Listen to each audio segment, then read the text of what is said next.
Drahí novomanželia, milí svadobní hostia, dnes sme sa zišli, aby sme oslavili lásku Jakuba a Ľubky.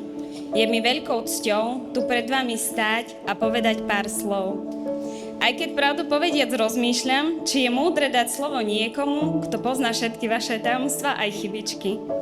Počula som už množstvo príhovorov, ale chcela som, aby tento bol niečo lepší, pretože obaja pre mňa znamenáte veľmi veľa. Z celého srdca vám želám, aby ste v manželstve našli to, čo jeden od druhého očakávate. Verím, že zvládnete všetky prekážky, lebo vaša láska je dôvodom, prečo verím na lásku. Hovorí sa, málo vody, veľa vína, aby ste do roka mali syna. No ale čo vám? Ku pivu borovičky, nech sú do roka dvojičky. Ďakujem vám za roky priateľstva a nezabudnutelné zážitky, ktoré jedného dňa budeme rozprávať našim deťom, lebo kamaráti, sme predsa rodina, ktorú si vyberáme sami.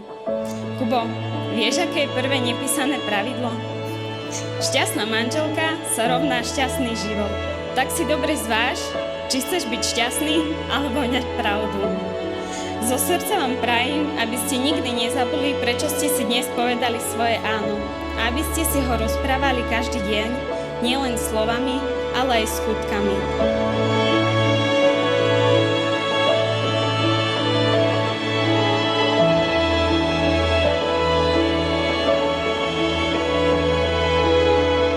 Dnešný deň, milí snúbenci, je jedným z najvýznamnejších dní vo vašom živote. A nielen pre vás, ale aj pre vašich najbližších, ktorí s vami prežívajú tieto slávnostné chvíle.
Tak veľmi rada by som odkázala Ľubke a Kubovi, aby boli šťastní až do smrti. Aj po smrti som povedala aj Kubovi, že nech ho Ľubka straší aj po smrti. Takže dúfam, že bude.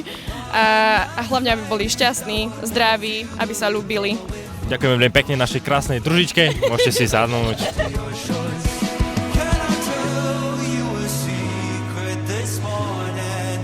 Nothing makes me feel like the way you do.